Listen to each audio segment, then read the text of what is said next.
बिस्मिल्लाहिर्रहमानिर्रहीम। अस्सलामुअलैकुम everyone. I am professor Iqbal Azhar Bhatti. Welcome to my channel. हम second year chapter number 1 exercise 1.1 कर रहे हैं। लास्ट लेक्चर में मैंने क्वेश्चन नंबर 1 और 2 डिस्कस किया और कुछ डेफिनेशंस डिस्कस की। अब मैं क्वेश्चन नंबर 3 डिस्कस करने जा रहा हूँ। इसके 3 पार्ट्स हैं। एक पार्ट ये वाला है, ये दूसरा और ये तीसरा। तीनों की स्टेटमेंट्स मैंने लिख दी है और अब इनको मैं डिस्कस करता हूँ। ये शॉर्ट क्वेश्चन के लिए बहुत ज़्यादा इंपॉर्टेंट क्वेश्चंस हैं और ऑब्जेक्टिव में भी आ सकते हैं, तो इसलिए इनको ज़रा गौर से सुनना है आपने कि मैं करता क्या हूँ। स्टेटमेंट ये है, express the following perimeter P of a square. कोई स्क्वायर है हमारे पास, उसके पेरीमीटर को as a function of area A कर लेते हैं, ठीक है। तो perimeter as a function of area, जब हम ये कहते हैं कि y is a function of x, तो इसका मतलब क्या होता है कि y बराबर है x वाली रकमों के। जब आप ये कहते हैं कि perimeter as a function of area, तो फिर पेरीमीटर p एक तरफ होना चाहिए और एरिया वाली रकमें दूसरी तरफ होनी चाहिए। तो यही काम करने में जा रहा हूं, p एक तरफ और a एक तरफ। फर्ज किया कि मेरे पास ये एक स्क्वायर है जिसकी साइड x है। अभी मैं आपको पेरीमीटर का भी कंसेप्ट देता हूं, क्या है। Let x be the side of a square, then its perimeter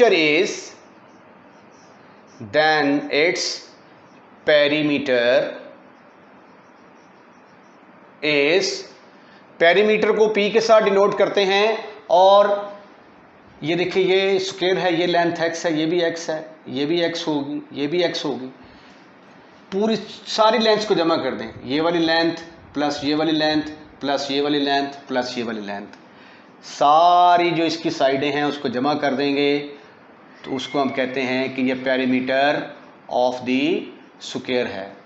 अगर रेक्टेंगल होती तो रेक्टेंगल में इसका पेरीमीटर बनना था x जमा y जमा x जमा y, तो वो बराबर आ जाना था 2 इंटू एक्स प्लस वाई के इक्वल आ जाना था। तो यहां पे p किसके बराबर आ गया, 4x के बराबर आ गया, राइट। इसका नाम रख लेते हैं हम नंबर 1। अब perimeter as a function of area, तो एरिया ऑफ स्क्वायर किसके बराबर होता है, एरिया ऑफ ए स्क्वायर।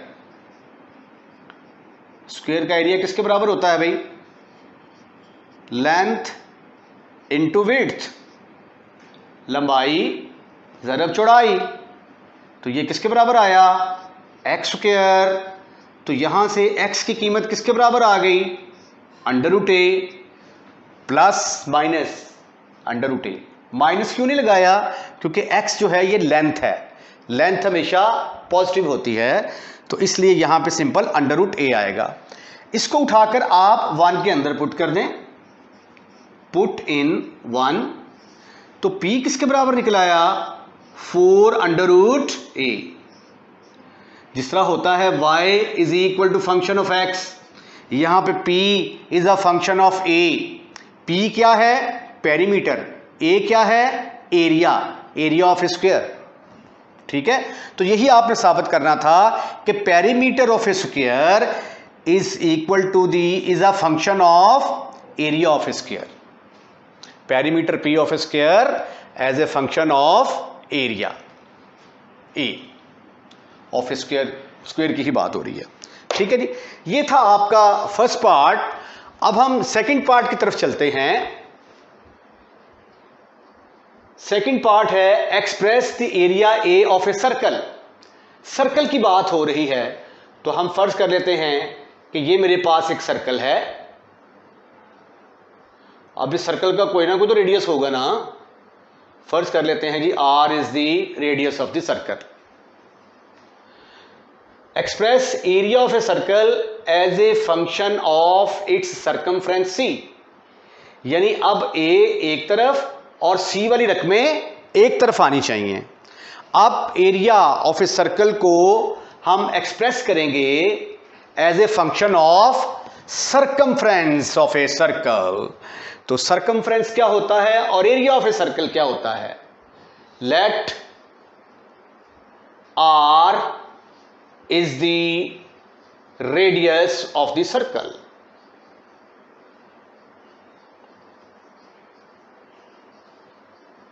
मैंने r सपोज किया है, अगर आप x लेना चाहें तो कोई एतराज नहीं है, कुछ नहीं फर्क पड़ता उससे। Then area of a circle is, circle is, a किसके बराबर होगा फिर? Pi r square. इसका नाम रख दिया मैंने नंबर 1। अब सर्कमफ्रेंस निकालना है मैंने। सर्कमफ्रेंस किसके बराबर होता है? सर्कमफ्रेंस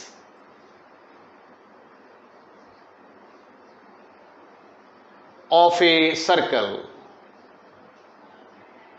ये स्क्वायर का तो पेरीमीटर होता है ना, तो इसने जो एरिया कवर किया है वो ये वाला है, ये वाली सारी लेंथ, ये किसके बराबर होगी?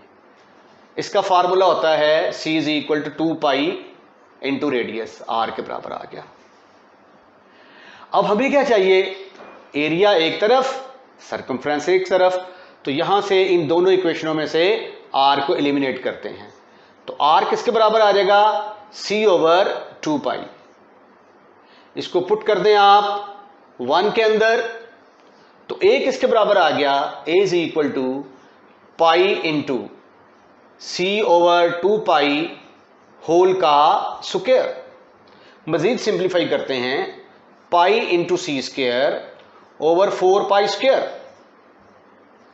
पाई पाई से कट गया, ऊपर आ गया सी square over 4 pi.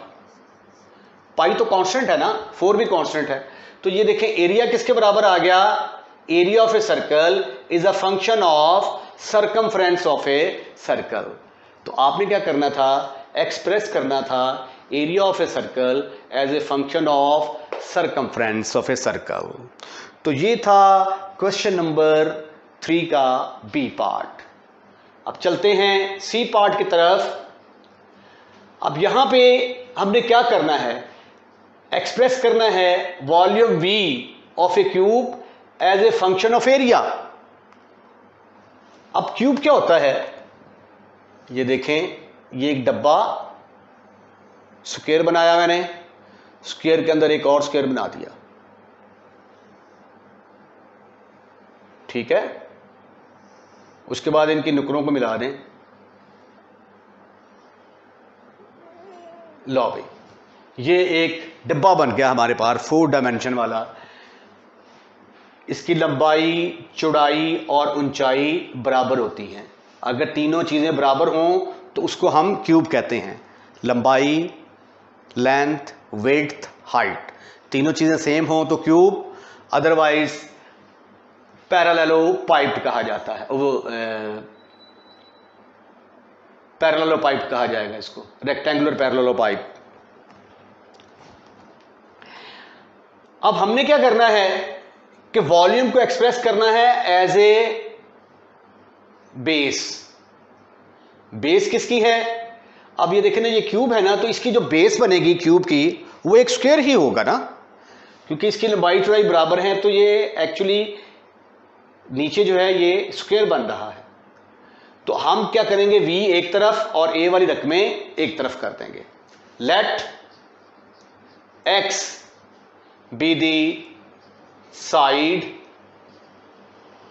Of a cube,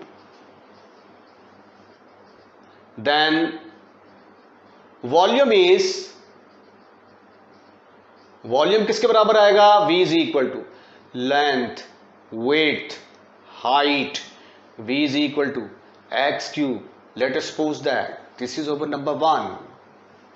Now area of base किसके बराबर आएगा? एरिया ऑफ बेस, वो एक्चुअली क्या बनेगा, स्क्वायर बनेगा। तो एरिया बराबर आ गया लेंथ इनटू विड्थ, तो a is equal to x square, तो x की वैल्यू अंडर रूट a के बराबर आ गई। Length is always positive. या दूसरे लफ्जों में आप इसको a की पावर 1/2 भी लिख सकते हैं। इसको पुट कर दें आप 1 के अंदर, पुट इन 1, सो v किसके बराबर आ जाएगा, फिर a की पावर आ गई 1/2, a की पावर 1/2 और होल की पावर क्या है 3, तो अगले स्टेप में a की पावर 3/2।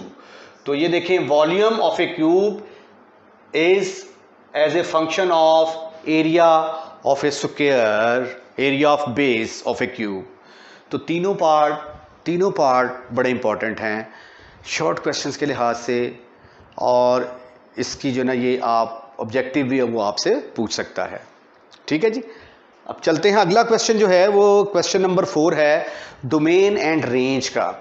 और डोमेन और रेंज जो है ये एक अच्छा खासा टॉपिक है डिस्कस करने वाला, उसको मैं फ़िलहाल डिस्कस नहीं कर रहा, चैप्टर के एंड, ये एक्सरसाइज के एंड पे डिस्कस करूँगा। मैं अब क्वेश्चन नंबर 5 की तरफ जा रहा हूँ। क्वेश्चन नंबर 5 करते हैं जी।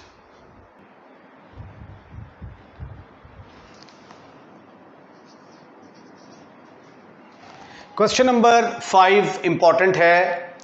इसमें एफ ऑफ एक्स आपको दिया गया है x³ minus ax² plus bx plus 1, और साथ फंक्शन की वैल्यू जब 2 है तो आंसर -3 आता है, जब -1 है तो 0 आता है।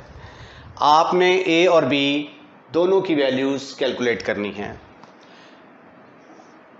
F of x is equal to x³ minus ax² plus bx plus 1। अब देखिए पहले क्या है, f of 2, put f of 2 के लिए x की जगह पे क्या पुट करेंगे 2, तो f of 2 is equal to 2 की पावर 3 माइनस a इंटू 2 का square plus b into 2 plus 1। अब f ऑफ 2 की कीमत किसके बराबर है, -3 के बराबर। तो f ऑफ 2 की जगह पे मैं पुट करूंगा -3 इज इक्वल टू 2 की पावर 3 8 के बराबर आ गया, -4a प्लस 2b प्लस 1। इसको फर्दर सिंप्लीफाई करते हैं तो ये आ जाएगा -4a प्लस 2b, 8 और 1 9, और ये -3 भी उधर जाके क्या हो जाएगा, पॉजिटिव हो जाएगा, इज इक्वल टू 0 इधर है ना, तो इधर 0 लिखने की बजाय मैं इस साइड पे 0 लिख देता हूं। -4a plus 2b plus 12 is equal to 0। अब यहां से मुझे कुछ कॉमन नजर आ रहा है, 2 कॉमन नजर आ रहा है, तो डिवाइड बाय 2। याद रखें मैथमेटिक्स में जब आपने डिवाइड करना होता है तो वो रकम 0 के बराबर नहीं होनी चाहिए, और 2 चूंकि 0 के बराबर नहीं है तो लिहाजा 2 से डिवाइड किया जा सकता है।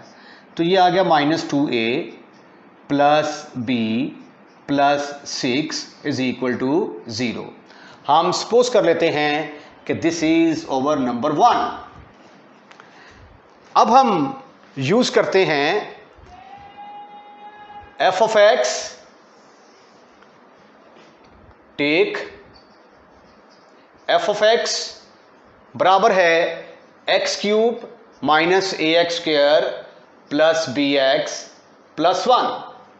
अब मुझे चाहिए f ऑफ -1, तो मैं क्या पुट करूंगा, x की जगह पे -1 पुट करूंगा, तो ये बनेगा f ऑफ -1 का क्यूब माइनस a इंटू -1 का square plus b into -1 plus 1। लेकिन f ऑफ -1 किसके बराबर है, 0। ये देखें f ऑफ -1 0, तो फिर इसकी जगह पे क्या आएगा 0। -1 का क्यूब -1, तो ये आ गया -a -b +1, +1 -1 से कट गया तो -a -b is equal to 0 आ गया। इसका नाम नंबर 2 रख दिया मैंने, और नंबर 1 क्या थी? -2a + b + 6 is equal to 0। अब देखिए जब मैं इनको ऐड करूंगा तो b से कैंसिल हो जाएगा और मुझे a मिल जाएगा, क्योंकि मैंने a और b की वैल्यूज निकालनी है। तो एडिंग 1 2, तो -a और -a -3a बन गया, b के साथ cancel, +6 is equal to 0, -3a is equal to -6, तो a किसके बराबर आ गया? ये कैंसिल होगा इससे, तो 2 के बराबर। अब इसकी वैल्यू उठाकर आप चाहे 1 में पुट करें चाहे 2 में पुट करें, पुट इन 2, तो -2 - b इज इक्वल टू 0, तो यहां से b की वैल्यू किसके बराबर आ गई? -2 के बराबर आ गई, और a और b ही आपने कैलकुलेट करना था। ये था question number 5, important one. Question number 6 है, स्टेटमेंट बहुत लंबी है लेकिन क्वेश्चन उतना ही छोटा है। एक पत्थर को नीचे फेंकने दिया गया, ऐसे पत्थर को नीचे फेंकने दिया गया, नीचे आ रहा है। अब उसका ज़मीन से फासला जो है वो 60 मीटर का दिया गया है। A stone is let fall from a height of 60 meter on the ground. The height h after x second is। अब ज़ाहिर है कि उसकी हाइट जो है वो पहले यहाँ पे थी, फिर यहाँ पे, फिर यहाँ पे, with the passage of time उसकी हाइट कम होती जा रही है। तो आपने बताना है कि हाइट का फार्मूला जो है ना उसने इसके बराबर दिया है। आपने बताना है कि जब 1 सेकंड होगा तो हाइट क्या होगी, 1.5 सेकंड होगा तो हाइट क्या होगी, जब 1.5 सेकंड होंगे तो हाइट क्या होगी। When does the stone strike the ground? दूसरा पार्ट है कि ये ज़मीन के ऊपर कब आके स्ट्राइक करेगा। तो आइए पहले हम इसका पहला पार्ट करते हैं। hx is equal to 40 - 10x²। A part है, उसमें हमें क्या चाहिए? x इज इक्वल टू 1 पर वैल्यू चाहिए, तो पुट कर देंगे हम x इज इक्वल टू 1। तो 1 सेकंड के बाद देखते हैं जिसकी हाइट कितनी आ जाती है। 40 - 10 × 1 का स्क्वायर, तो ये आ गई जी 30 मीटर आ गई, क्योंकि उसने हाइट मीटर्स में दी हुई है। तो 1 सेकंड के बाद वो 30 मीटर पर आ जाएगा। अब जब 1.5 सेकंड गुजर जाते हैं, put x is equal to 1.5 in 1। तो अब देखते हैं जी, x जगह पे 1.5 आ गया, इज इक्वल टू 40 - 10 × 1.5 का स्क्वायर, और 1.5 का स्क्वायर किसके बराबर होता है? 2.25। 2.25 को जब 10 के साथ मल्टीप्लाई करेंगे तो आंसर क्या आ जाएगा? 40 माइनस 10 ×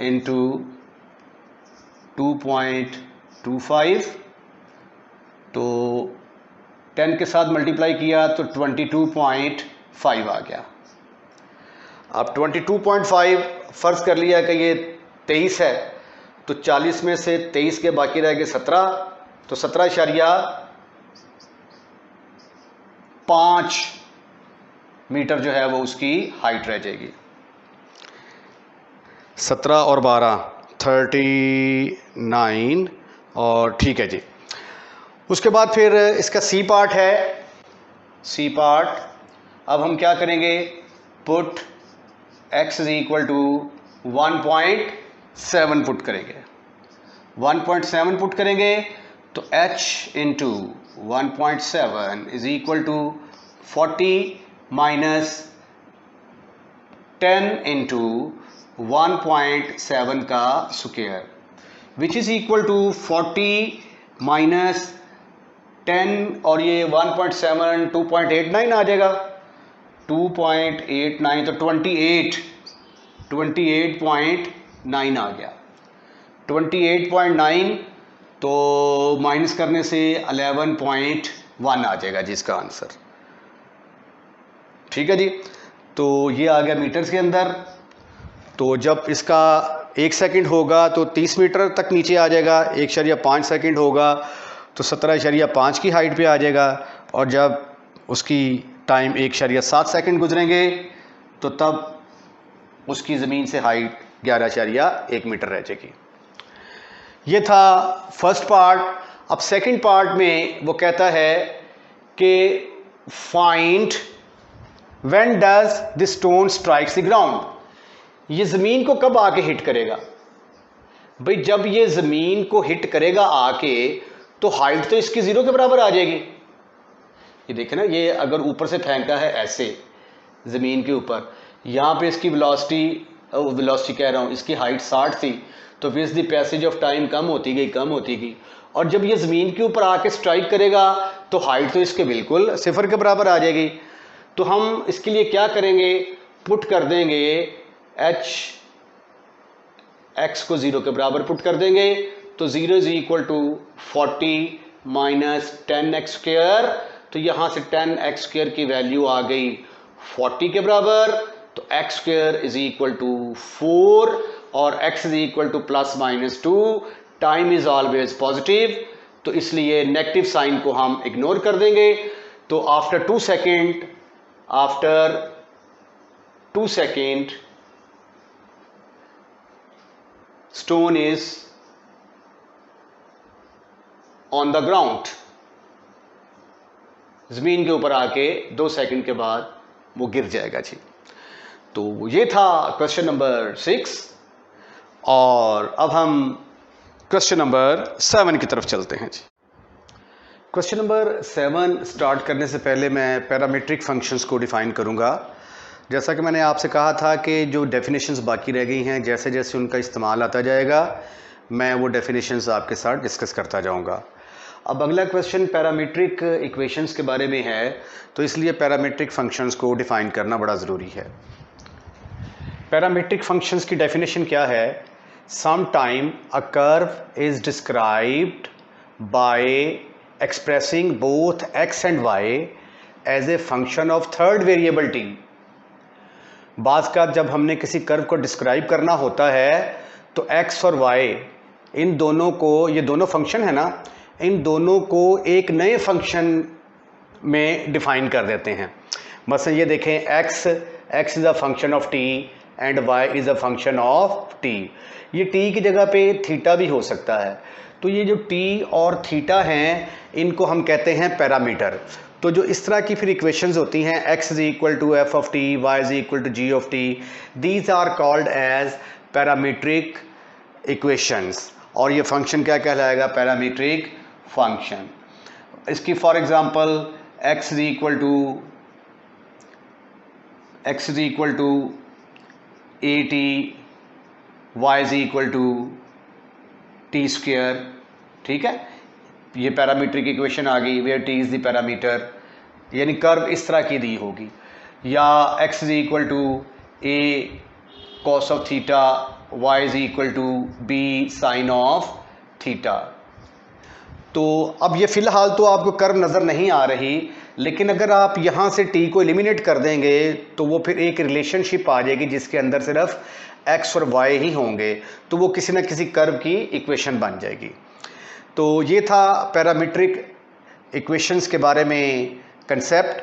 अब इनको इस्तेमाल करते हुए मैं एक्सरसाइज 1.1 का क्वेश्चन नंबर 7 हल करता हूँ। स्टेटमेंट है इसकी, show that parametric equations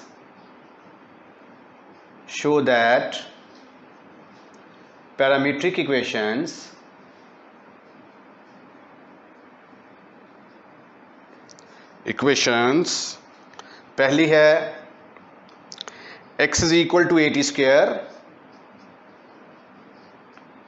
y is equal to 2at। represent the equation of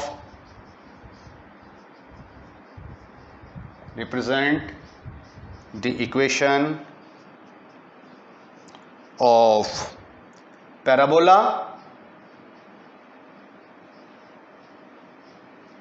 y square is equal to 4ax।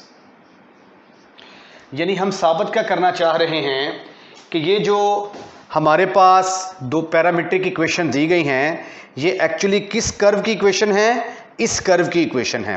तो इन दोनों को हम इस शक्ल में कन्वर्ट करेंगे। अगर आप इसका आंसर देखें तो आंसर के अंदर आपको टी नज़र नहीं आ रहा, तो लिहाजा हम क्या करेंगे, इन दोनों इक्वेशंस में से टी को एलिमिनेट करने की कोशिश करेंगे। उसके लिए चाहे आपको डिवाइड करना पड़ता है, डिवाइड कर दें, मल्टीप्लाई एंड ऐड करना पड़ता है, वो कर दें, एक में से वैल्यूज़ निकाल के दूसरे में पुट कर दें, जैसे भी क्वेश्चन की स्टेटमेंट के मुताबिक हो वैसे ही आपने इसको सॉल्व करना है। अब फ्रॉम टू, अब देखें यहाँ से अगर मैं टी की वैल्यू निकाल के इसके अंदर पुट कर दूंगा तो टी ऑटोमेटिकली ख़त्म हो जाएगा। From two t is equal to y over 2a, इसको पुट कर दें आप, पुट इन 1 क्या है आपकी? 1 है x is equal to AT square. तो x is equal to a into t की जगह पे क्या पुट करूंगा मैं? y ओवर 2a होल का स्क्वायर। मजीद सिंप्लीफाई करते हैं, ये y square over 4a square आ जाएगा। a स्क्वायर, ये a इससे कैंसल, डिनोमिनेटर में सिर्फ 4a बचेगा। 4a को उठाकर उधर ले जाएं तो 4ax is equal to y square, या y square is equal to 4ax। आपने यही साबित करना था कि ये किस कर्व को रिप्रेजेंट करता है? इस कर्व को रिप्रेजेंट करता है, विच इज पैराबोला। ये पैराबोला की इक्वेशन है। पैराबोला के मतलब डिटेल्ड डिस्कशन हमारी छठे चैप्टर कॉनिक सेक्शन के अंदर होगी। ये था जी आपका पार्ट नंबर 1। अब सेकंड पार्ट है x is equal to a cos of theta, y is equal to b sine of theta. आपने साबित करना है represent ellipse, equation of ellipse, equation of ellipse x square over a square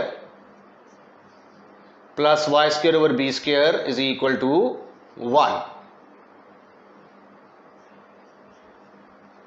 अब ये देखें, हमने साबित करना है कि ये इसकी पैरामीट्रिक इक्वेशन है।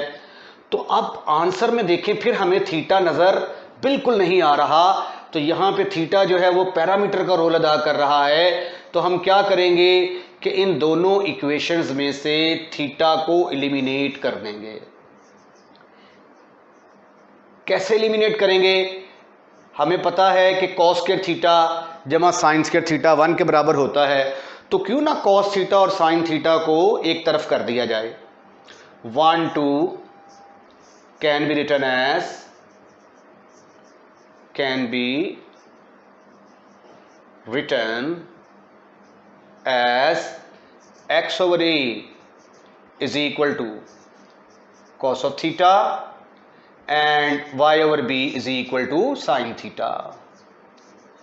थीटा वाली रकमें मैंने एक तरफ कर ली। अब क्या करूंगा, अगर इनको स्क्वायर करके ऐड कर दूंगा तो cos स्क्वायर थीटा जमा साइन स्क्वायर थीटा 1 के बराबर आ जाएगा, और ये खुद ब खुद ऑटोमेटिकली थीटा वाली रकम एलिमिनेट हो जाएगी। Squaring and adding, squaring and adding किस किस को? 3 और 4 को। तो ये आ गया x square over a square plus y square over b square is equal to cos square theta plus sine square theta, और ये किसके बराबर होता है, दैट इज इक्वल टू 1। तो फिर x square over a square plus y square over b square किसके बराबर आ गया, 1 के इक्वल आ गया, विच इज एलिप्स। यही आपने साबित करना था। एलिप्स क्या होती है, चैप्टर नंबर 6 कॉनिक सेक्शन में डिटेल से डिस्कस की जाएगी। तीसरा पार्ट है इसका, x is equal to a secant theta,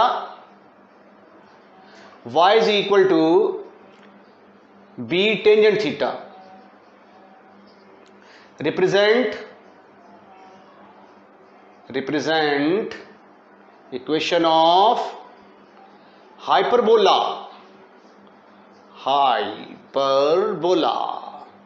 hyperbola की इक्वेशन क्या होती है, x square over a square minus y square over b square is equal to 1। Again gentlemen, you can see that in the answer there is no term which contains theta, therefore we have to eliminate theta from these two equations, as we have done in the previous question.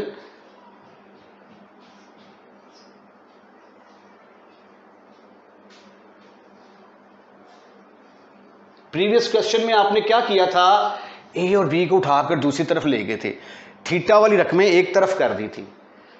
तो 1 2 can be written as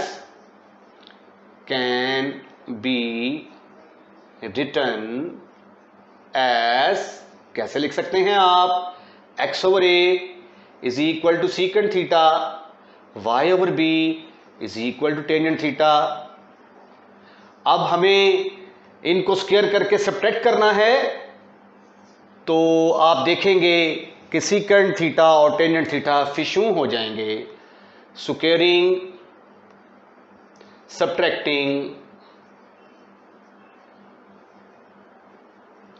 3 4, you will get x square over a square plus y square over b square is equal to secant square theta minus tangent square theta।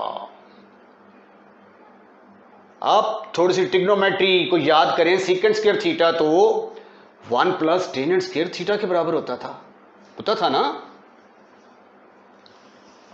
याद रखिए, secant square theta 1 plus tangent square theta के बराबर। Tangent square theta से cut गया, तो ये देखें x square मनफी y square over b square is equal to 1, which is कौन बोला, अब की बार hyperbola which is the equation of hyperbola. इसके साथ ही आज का लेक्चर जो है इसको वाइंड अप करते हैं। बाकी मांदा क्वेश्चन अगले लेक्चर में, अगली वीडियो में आपको मिलेंगे। अपना ख्याल रखिएगा, और अगर आपको हमारा लेक्चर पसंद आया है तो प्लीज़ इसको सब्सक्राइब करें और बेल आइकॉन का बटन दबाएं, ताकि हर नई आने वाली वीडियो आप तक पहुंच सके। अपना ख्याल रखिएगा। अल्लाह हाफिज़।